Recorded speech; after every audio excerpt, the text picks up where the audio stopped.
Hello, this is Joan Friedman, your host in all ways, ALL ways, for the Academy for Lifelong Learning associated with Cape Cod Community College on beautiful Cape Cod, Massachusetts. The purpose of this broadcast is to introduce the Academy to a broad audience. We plan to introduce you to our wonderful coordinators, talk to you about our curriculum, events, catalogs, and our many publications. Today, I have with me Bill Holcombe, who's one of our valuable coordinators. He's been with the Academy for Lifelong Learning about 8 years, and I'm going to let him talk to you about the courses that he's teaching and also the courses that he has taken. So, Bill, hi. Thank you so much for coming in today. Mon plaisir, my pleasure, because one of the courses I took was conversational French, which it's a good course. I can't remember the lady's name who teaches it, but she's terrific. Okay, we want to talk up all of our courses, and I would love to take that at one of these days too. Yes, for all of you francophones out there, and we have some on Cape Cod. Part of my background is I was lucky enough to work in Paris for 3 years, although I didn't start till I was 45, so it's my fourth language, and my kids say that I sound like an ignorant old farmer, that my grammar is terrible, but I love to speak French and spend time in France. So. Okay, well, if you're lucky enough to have spent time in France, you're lucky enough. Yeah, unfortunately, they expected me to work quite a bit while I was there. It was pre-retirement, so. Okay, well, now that you're here with us, could you tell us a little bit about your life on the Cape and, with the Academy for Lifelong Learning and, what benefits, have you seen from being associated with the Academy? Okay. Well, thanks to my wife, we moved here in 2014. So we're now, I guess, into our 9th year. And we're in East Sandwich, and I became involved with lifelong learning fairly early. She got us involved with Sandwich newcomers, and Wade Sayre, who's no longer with us, was then one of the coordinators or conveners for the Writing Incubator, which is the course that I've been associated with since I got here. I've been a part of that group since I got here, so for 8 or 9 years. And I initially entered as a student or participant and found the group then and now full of talented people. I'm something of a pedantic snob. I think I have fairly literate tastes, and sometimes to me bestsellers are No, you don't know because you don't know me. I'm getting to know you. Yeah, getting to know me. And I find that the writers that we attract in the Writing Incubator, 60, 70% of the people write stuff that I'm really impressed with. I find that I'm impressed with the level of the coordinators that we get at ALL, the backgrounds that our coordinators have. We're truly blessed. I think that Cape Cod, being the lovely place that it is, attracts people that have interests that are very broad. And because of our beaches, and people tend to like to retire here, so I found that we have a lot of people in the second or third stage of their lives, who would love to teach, in their wheelhouse area, but also teaching outside of their comfort zone. That's one of the reasons that I try to do this show, is that I want to showcase the coordinators that we have and the and the level of the coordinators that we have. I've been associated with other academies for lifelong learning, and it doesn't come close to what we have at Cape Cod. So I will include you in that group of just the level of coordinators that we have here is just really extraordinary. So please go on about your group. Yeah, well, and I'll completely agree with you. I'm not always inclined to agree with everything everybody says. However, I've taken a number of courses, including, I mentioned, the conversational French course.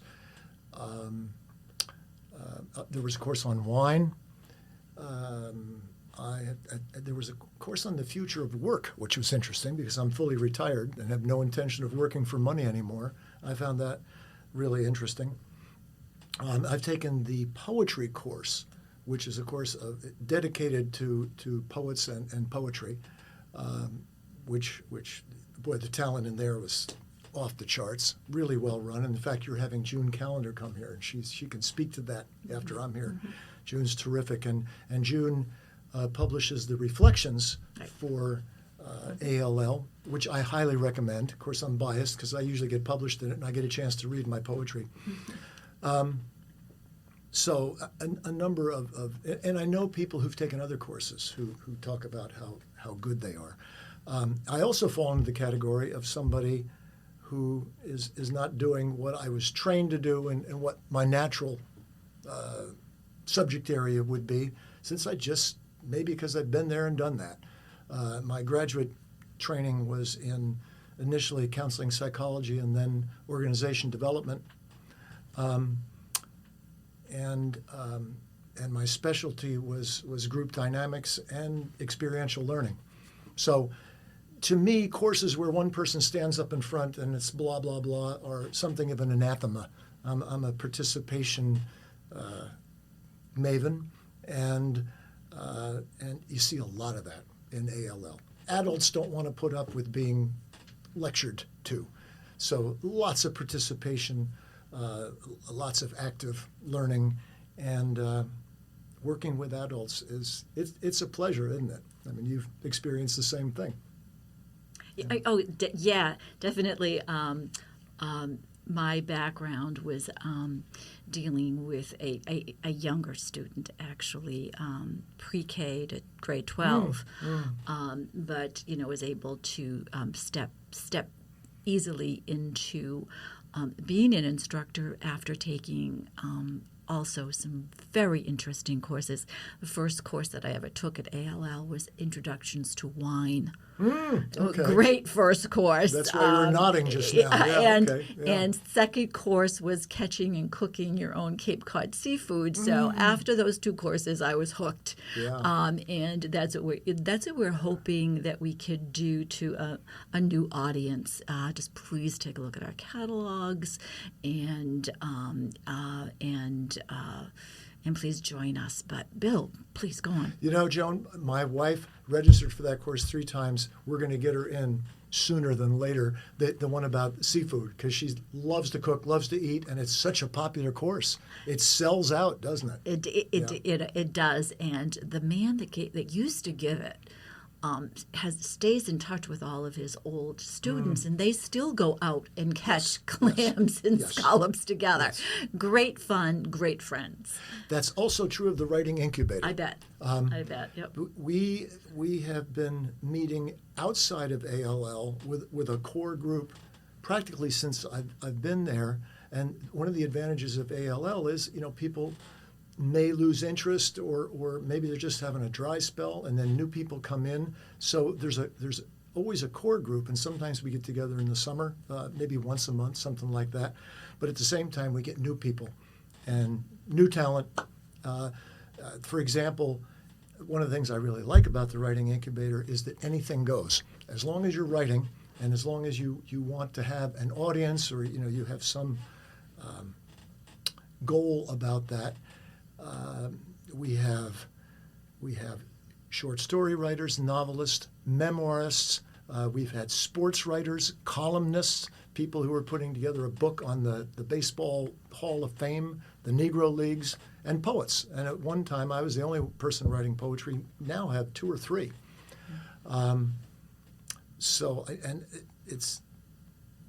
It's really a cool workshop, which I'd highly recommend to anybody who wants to write.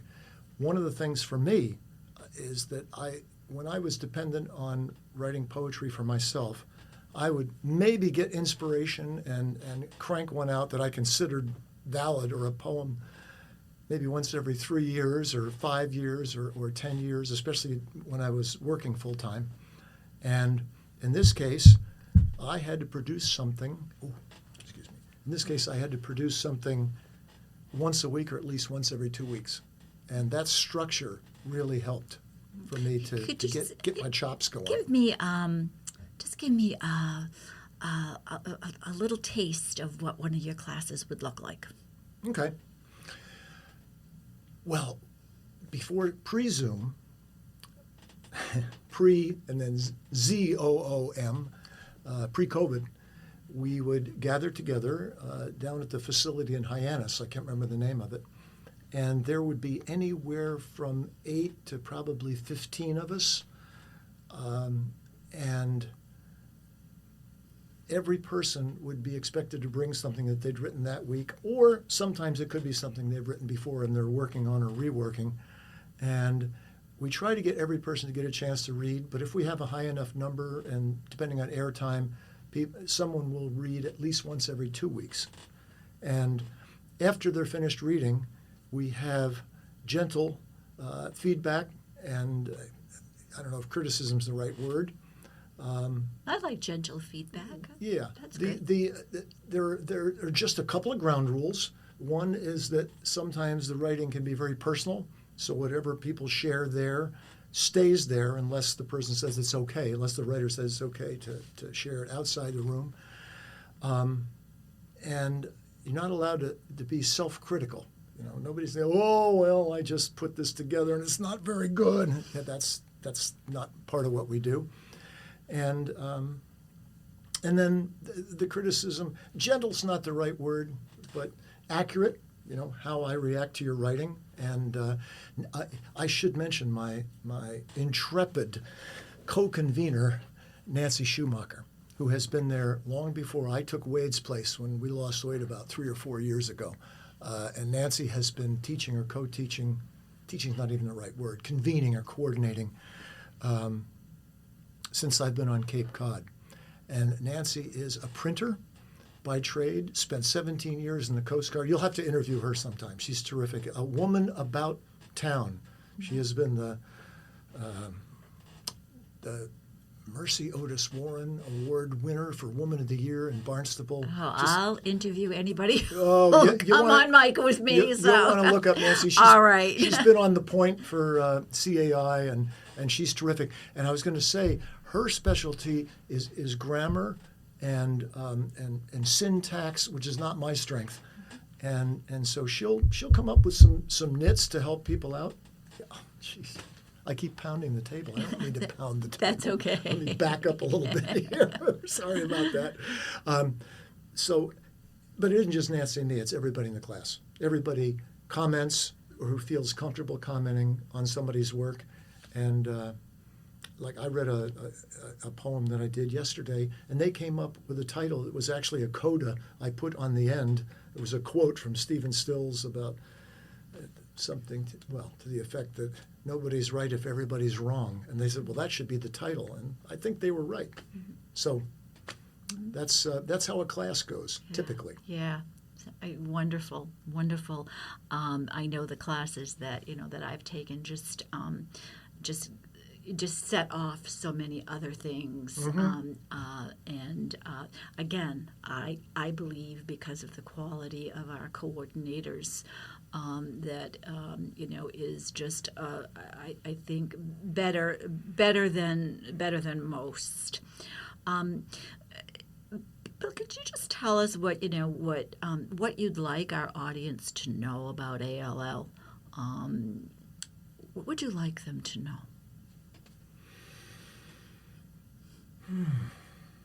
Good question. There's a wide range of opportunities for the courses that are offered. I haven't taken advantage of the film, but I'd like to sometime. Some rich courses on movies. On movie making, right? Yeah, movie making and movie watching. I did have Joe Gonzalez come in. He was one of the first people that I interviewed because I did take that course, and he's just he's wonderful. And I'm writing a book right now. He's terrific. I think I've had some conversations with him in Spanish. Wonderful.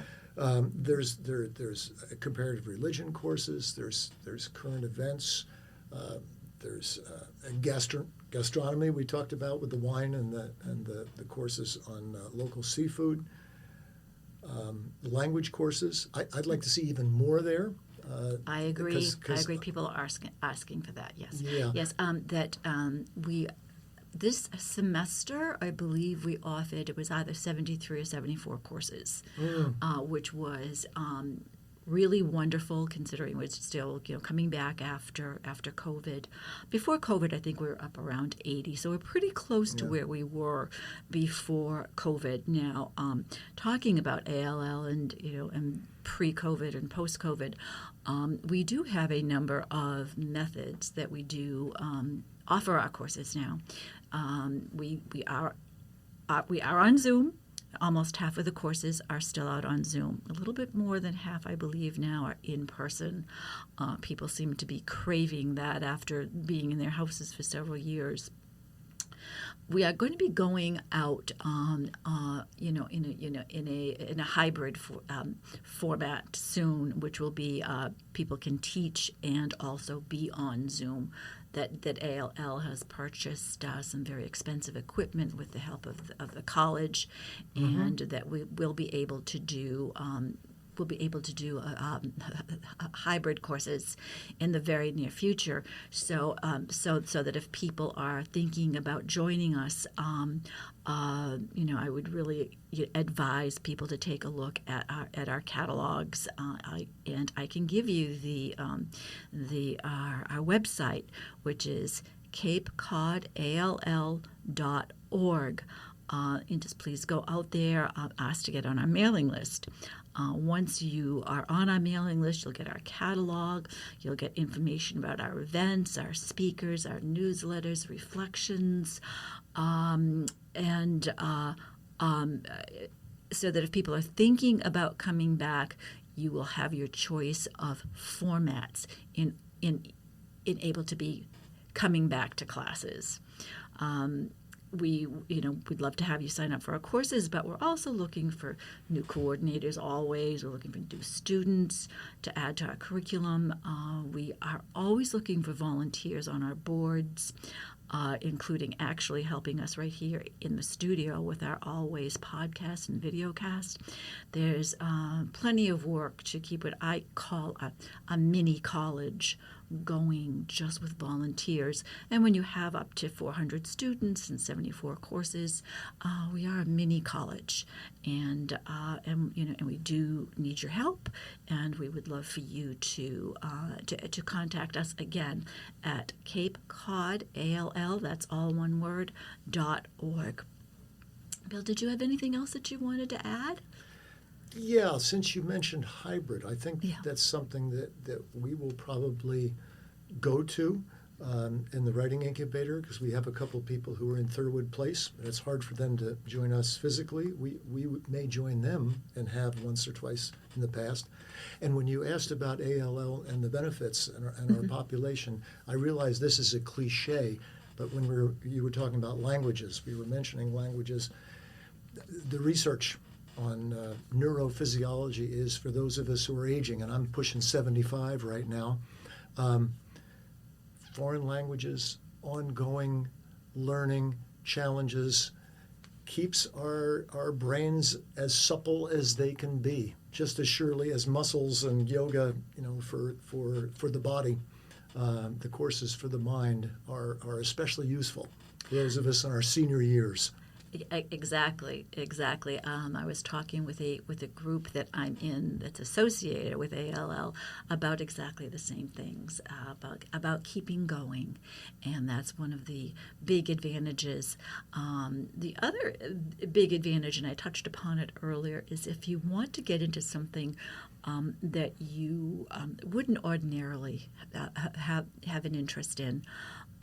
For example, early on, I took a class in space, and the Hubble Wow. telescope. Yeah. And which wasn't my background. My background was also in education, psychology, politics, group dynamics, and it didn't really have a lot of time, for science. But when this course came along, and I had the opportunity to take it, the courses are very inexpensive, and when you sign up. After the courses are filled up, you can even take more classes, so there's an opportunity to get informed in areas that you probably wouldn't have otherwise, and also to teach those things that you wouldn't have otherwise. So again, really, some really big benefits of ALL that I can see. And you asked me for one more thing, but I tend to be overproductive, so I've got one more thing. I'd be remiss, the cliche again, if I didn't mention the richness of new relationships, and how many of the classes or workshops we all learn from each other. Again, a cliche, but the opportunity to meet new people and form new relationships is one of the big opportunities through ALL. And after COVID does seem to be what people are craving.